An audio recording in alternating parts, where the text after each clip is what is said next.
Assalamualaikum warahmatullahi wabarakatuh. Saya di sini ingin mengkaji ya sebuah pengertian atau definisi dari hukum.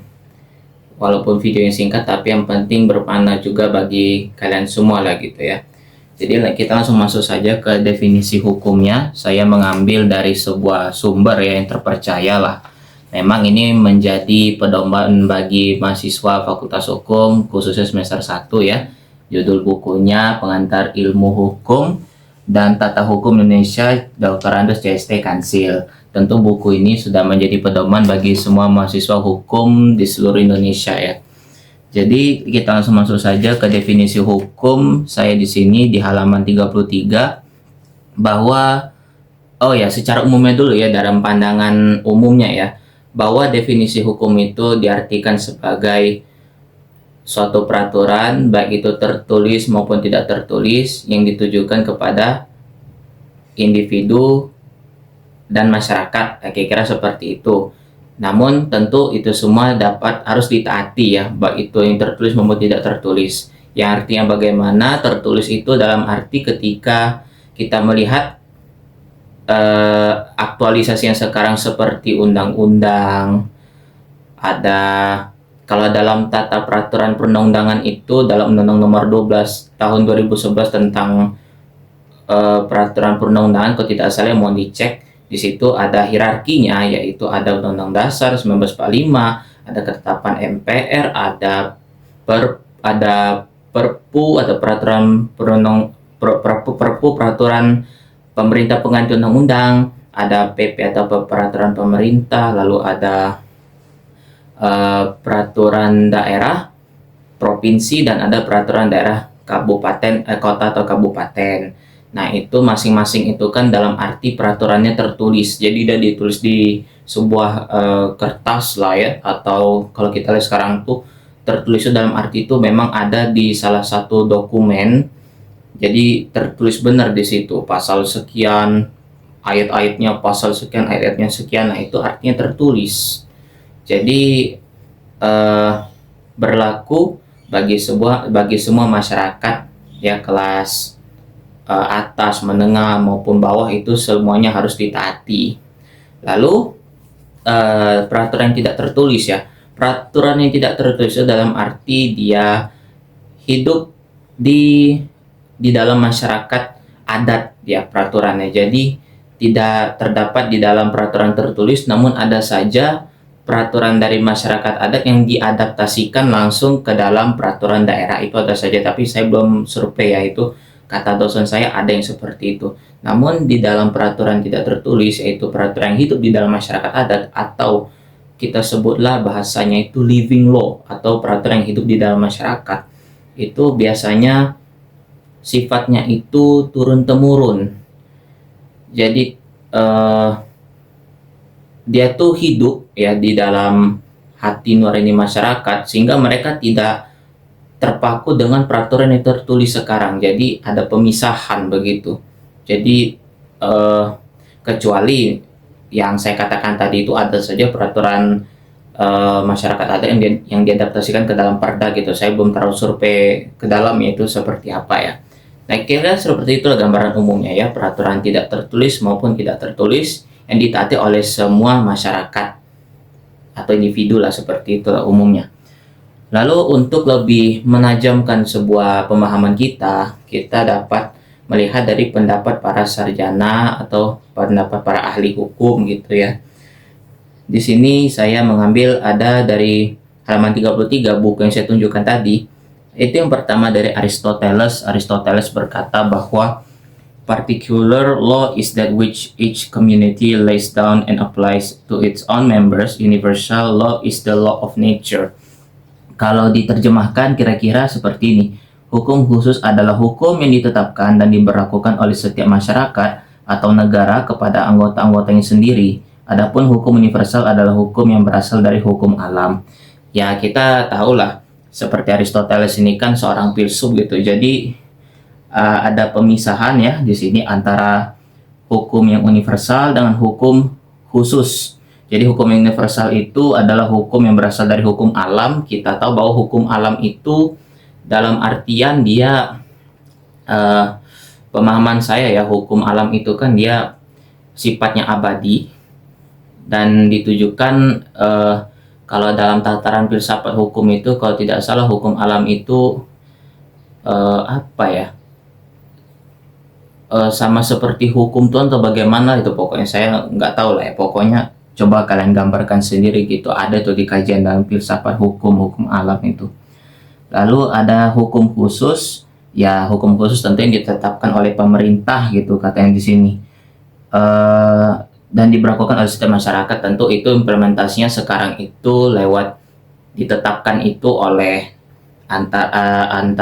bukan ditetapkan oleh DPR bersama presiden begitu ya, yang keluarannya adalah undang-undang seperti itu.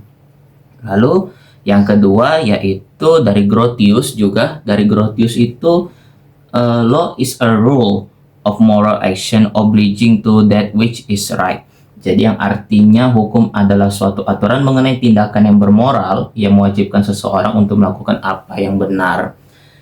Ya, ada kaitannya juga lah dengan filsafat hukum ya, bahwasanya kita sebagai manusia yang layaknya harus memiliki etika dan moral gitu. Yang moral ini, di mana moral ini berkaitan dengan tindakan yang benar gitu, bukan tindakan yang salah begitu, moral ini, karena dia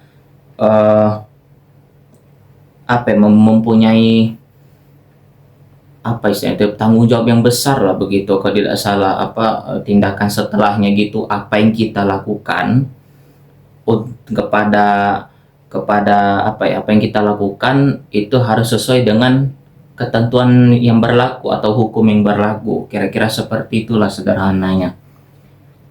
Setelah Grotius ada Hobbes, yaitu whereas law properly is the word of him that by right had command over others, yang artinya Hobbes ini, hukum dalam pengertian yang sebenarnya adalah perintah dari seseorang yang secara sah memiliki kewenangan untuk memerintah orang lain.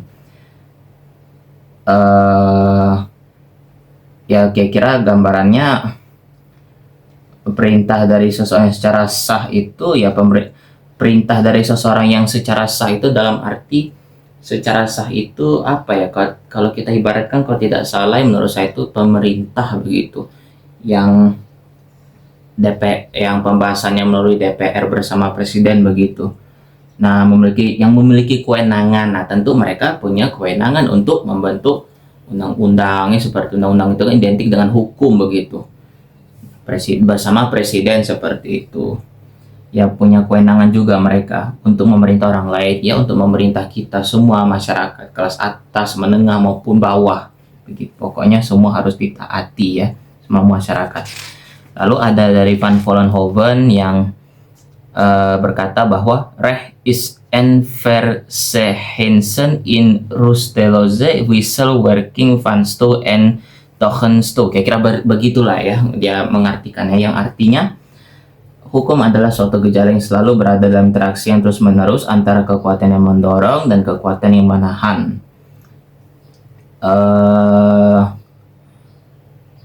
Kekuatan yang mendorong dan kekuatan yang menahan.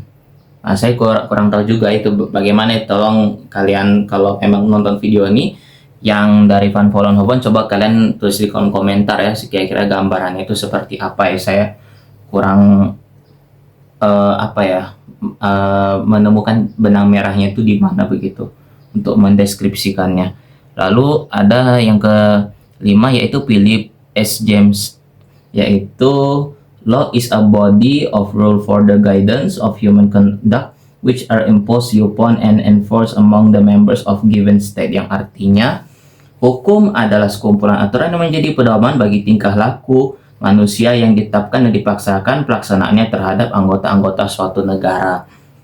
Ya, sekumpulan aturan, ya memang itu sekumpulan aturan yang saya sebutkan tadi dalam hierarki peraturan perundang-undangan.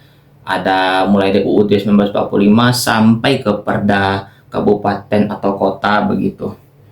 Nah, terus yang menjadi pedoman bagi tingkah laku manusia. Pedoman tingkah laku manusia, jadi tingkah laku kita itu diatur sama hukum.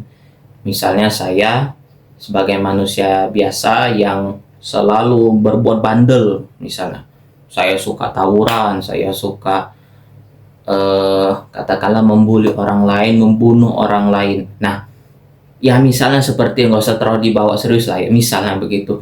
Nah, dibatasilah sama sebuah hukum, bukan dibatasi, dikeluarkannya sebuah hukum bahwa ini dilarang, ini dilarang, ini dilarang, maka saya tidak bisa melakukan perbuatan itu lagi. Kenapa? Mempunyai konsekuensinya. Nah, kira-kira seperti itulah ya.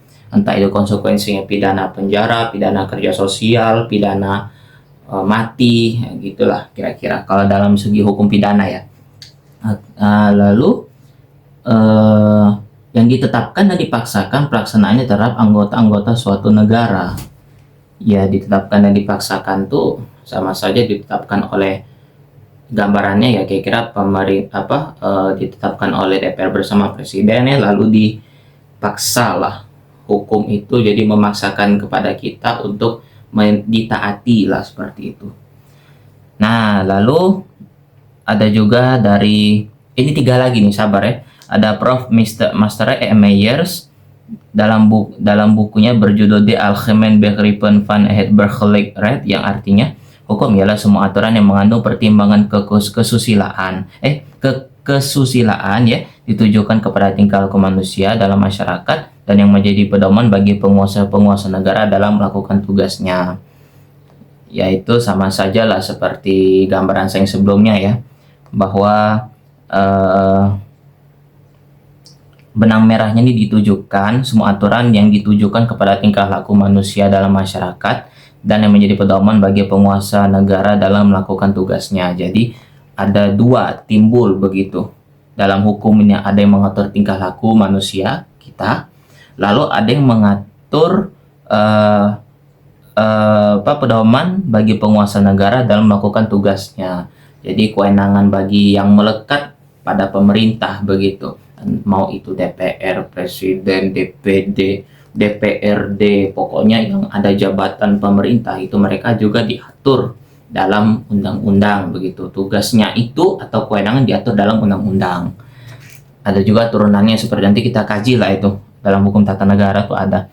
Lalu ada Leon Duguid, hukum ialah suatu aturan tingkah laku para anggota masyarakat, aturan yang daya penggunaannya pada saat tertentu diindahkan oleh suatu masyarakat sebagai jaminan dari kepentingan bersama dan yang jika dilanggar menimbulkan reaksi bersama terhadap orang yang melakukan pelanggaran itu.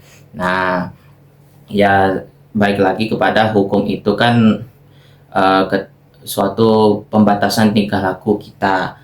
Jadi ketika di sebuah pasal itu ada bertuliskan konsekuensinya ketika melakukan perbuatan jahat ini, perbuatan jahat itu, maka itu sama saja akan berdampak kepada orang yang melakukan hal tersebut. Misalnya saya nih melakukan misalnya pembunuhan berencana, diancam dengan pidana penjara mati misalnya. Nah, akan berdampak juga kepada orang-orang saya yang melakukan pembunuhan juga begitu. Jadi bukan hanya saya, tapi orang-orang yang melakukan pembunuhan juga akan menerima konsekuensi pidana mati, seperti itu dalam hukum pidana ya. Lalu yang terakhir ada Immanuel Kant, yang artinya hukum ialah keseluruhan syarat-syarat yang dengan ini kehendak bebas dari orang yang satu dapat menyesuaikan diri dengan kehendak bebas dari orang yang lain, menuruti peraturan hukum tentang kemerdekaan. Menyesuaikan diri dengan kehendak bebas dari orang lain.